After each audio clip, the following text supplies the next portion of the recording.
Bom, pessoal, tudo bem com vocês? Professor Sombra na área. Bom, nessa aula a gente vai trocar uma ideia a respeito de um elemento fundamental da geometria, que é o ângulo.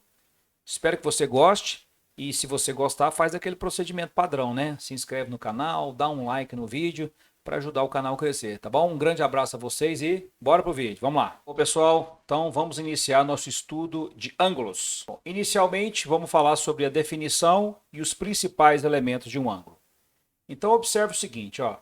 Aqui a partir desse vértice O, a gente vai ter uma semirreta OA e uma semirreta OB, partindo aqui desse ponto O. Quem é que vai ser o ângulo AOB? Bom, o ângulo AOB nada mais é do que a união da semirreta OA com a semirreta OB. Então o ângulo nada mais é do que a união de duas semirretas de mesma origem. Ok? Bom, elementos que compõem um ângulo. A semirreta OA e a semirreta OB, a gente diz que elas são os lados do ângulo. Então, ó, OA e OB, a gente diz que são os lados do ângulo.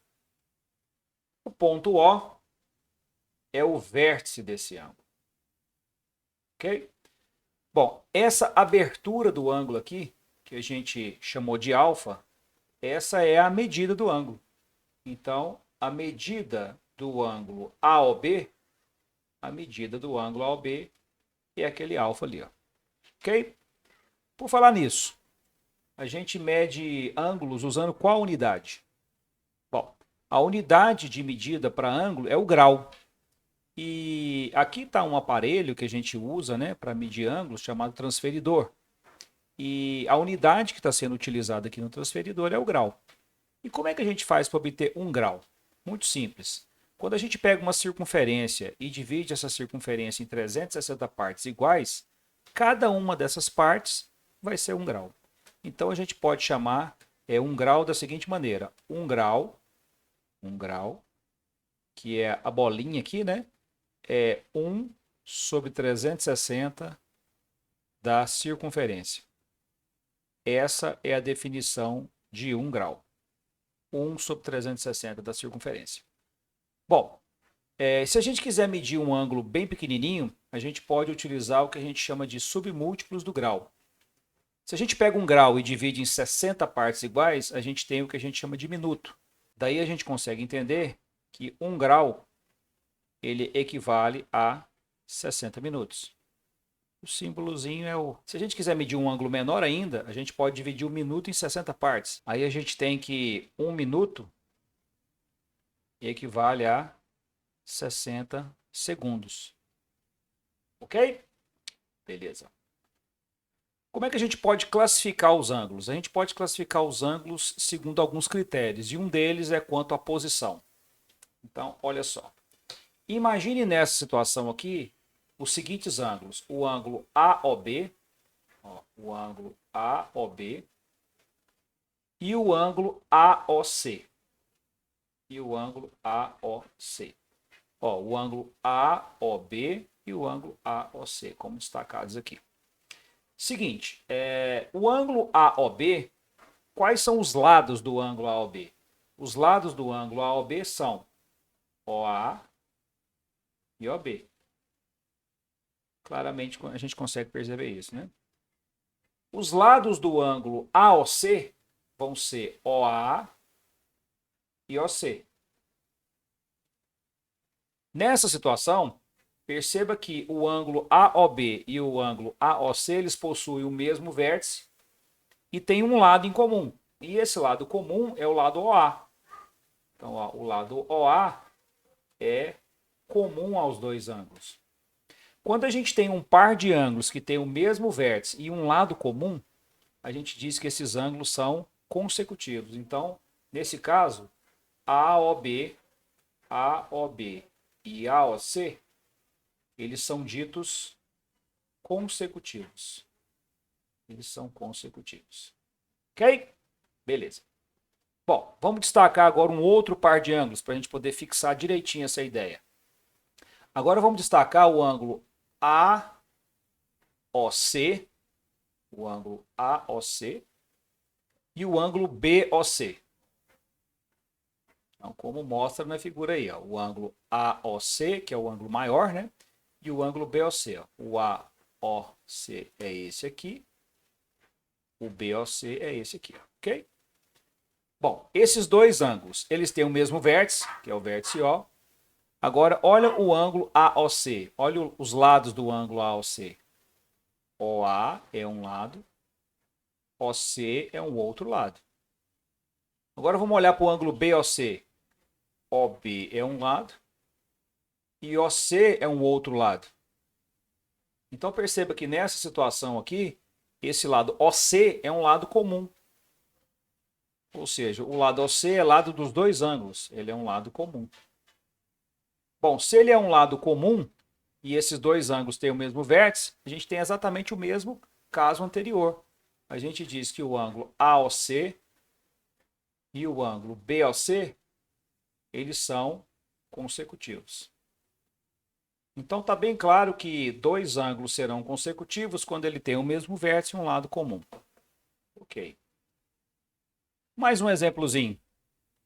Agora nós vamos destacar aqui dois ângulos. O ângulo AOB. Ó, nós vamos destacar o ângulo AOB. E esse ângulo aqui, ó, que é o ângulo BOC. BOC. Bom, quais são os lados do ângulo AOB? OA e OB. Beleza. Quais são os lados do ângulo BOC? É OB e OC. Então perceba que esse lado OB aqui, ele é um lado comum. Então, novamente, a gente tem um par de ângulos que tem o mesmo vértice e um lado comum. Esse lado comum nessa situação aqui é o lado OB. Então, o lado OB é um lado comum. Então, nesse caso, o que a gente pode falar? A mesma coisa que a gente diz nos exemplos anteriores, que o ângulo AOB e o ângulo BOC, eles são consecutivos. Eles são consecutivos. Só que aqui a gente tem uma coisa diferente, porque nessa última situação aqui, os dois ângulos que são consecutivos, um está do lado do outro. Ó. O ângulo AOB está do lado do ângulo BOC. Quando isso acontecer, a gente diz que os ângulos são consecutivos e adjacentes. Então, quando a gente tem um par de ângulos consecutivos, que um está do lado do outro, então nesse caso a gente tem um par de ângulos adjacentes também, além de serem consecutivos. Próxima classificação, a gente pode classificar os ângulos também contra a medida. Bom, então, primeiramente, quando é que a gente tem um ângulo reto?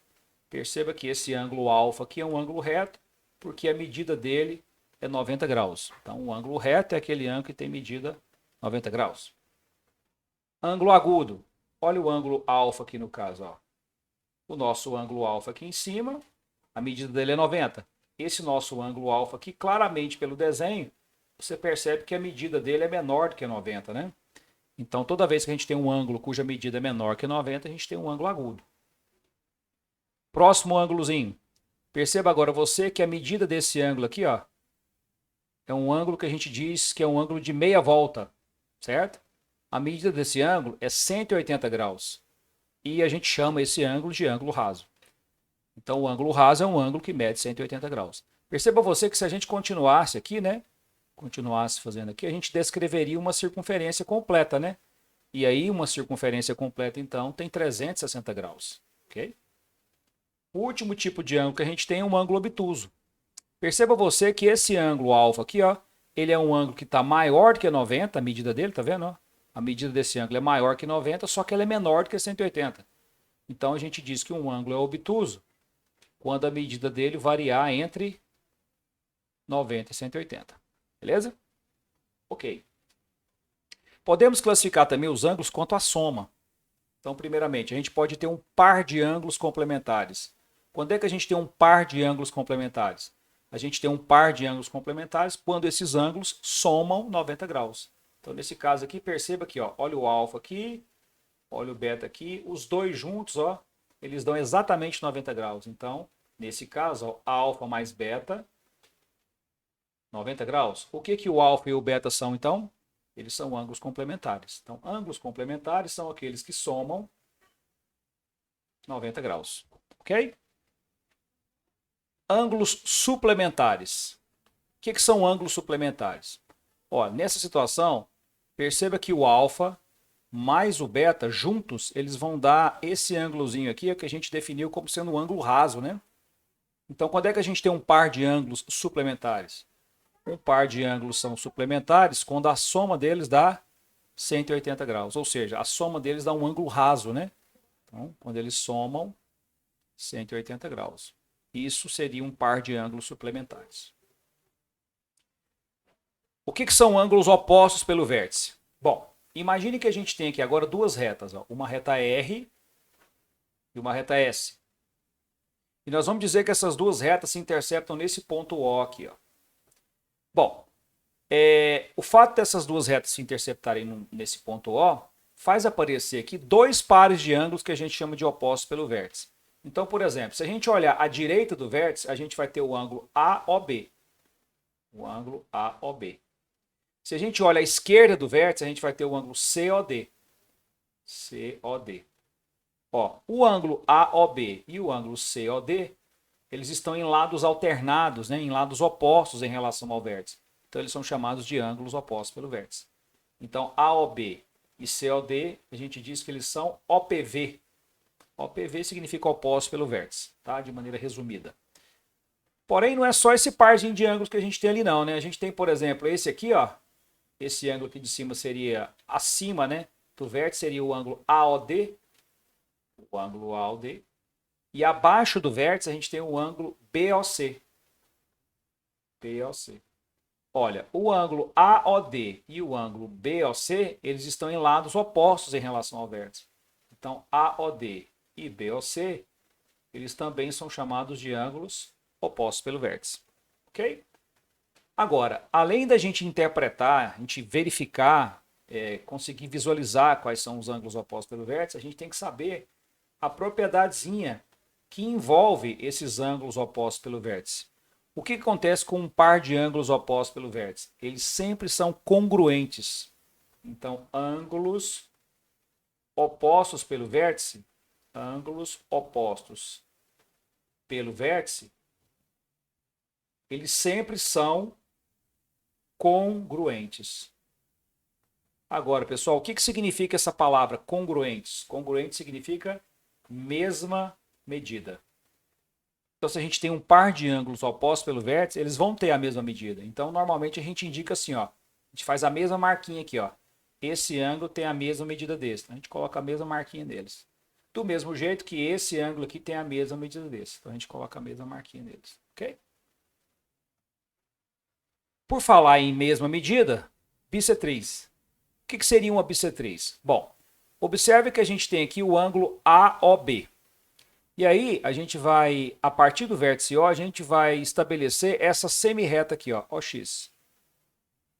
Qual é a condição para essa semirreta OX ser chamada de bissetriz? Essa semirreta OX tem que dividir o ângulo AOB em dois ângulos de mesma medida. Então, ó, essa semirreta OX, ela é uma bissetriz, desde que ocorra o quê, pessoal? Que o ângulo AOX e o ângulo BOX sejam o quê? Congruentes. Então, AOX e BOX são ângulos congruentes. Ou seja, são ângulos de mesma medida. Beleza? Só para a gente dar uma fixada no que a gente acabou de aprender, vamos fazer um exercício de aplicação. Então, lendo aqui, ó. A medida de um ângulo cujo suplemento tem 100 graus a mais que a metade do seu complemento é igual a... Olha que legal, pessoal. Então, o que a gente vai fazer? Bom, primeiramente, a gente quer achar um ângulo. Vamos dar nome para esse ângulo, para a gente poder fazer o equacionamento. Ó. Então, esse ângulo aqui, a gente vai chamar ele de alfa. Ok? Está aparecendo aqui no texto, ele pede para a gente achar a medida de um ângulo cujo suplemento. Então, tá. Se eu tenho um ângulo de medida alfa, como é que eu faço para indicar o suplemento de alfa? O suplemento de alfa, pessoal, é o que falta para completar 180. Então, dado um ângulo alfa, o suplemento dele a gente indica assim, ó, 180 menos alfa. E aqui no problema também está falando de complemento. Se eu tenho um ângulo alfa, como é que eu faço para indicar o seu complemento? Então, o complemento de alfa, a gente vai entender que o complemento de alfa é o que falta para o alfa completar 90. Então, o que falta para o alfa completar 90 é 90 menos alfa. Então, a partir dessas condições aqui, a gente consegue fazer um equacionamento capaz de resolver esse problema. Porque ele fala assim, ó, a medida de um ângulo cujo suplemento vale 100 graus a mais do que a metade do complemento. Então, vamos lá. Como é que a gente faz para escrever o suplemento de alfa? 180 menos alfa. Como é que a gente faz para escrever o complemento de alfa? 90 menos alfa. Como é que a gente faz para escrever a metade do complemento de alfa? É só você pegar o complemento de alfa e dividir por 2. Ele está falando que o suplemento, que é o 180 menos alfa, é 100 graus a mais do que a metade do complemento. Então, esse valor é 100 graus a mais que esse. Então, esse valor ele é igual a esse mais 100. Pronto, o equacionamento está feito. Bom, o que nós vamos fazer aqui agora é passar esse 100 para o lado de cá. 180 menos 100 vai ficar 80 menos alfa. Isso é igual a 90 menos alfa dividido por 2.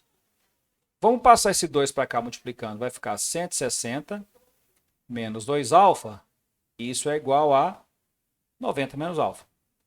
Vamos passar esse alfa para o lado de cá. Ó. Quando ele passar para cá, ele vai trocar o sinal. Então vai ficar menos 2 alfa mais alfa. Dá menos alfa. Esse 160 vai passar para o lado de cá e vai ficar negativo. Aí vai ficar 90 menos 160. Isso dá menos 70. Multiplicando por menos 1, os dois lados dessa igualdade, a gente vai achar que o nosso alfa é 70. Portanto, a gente está ali com a letra D. Beleza? Um grande abraço, espero que vocês tenham compreendido tudo. Tchau.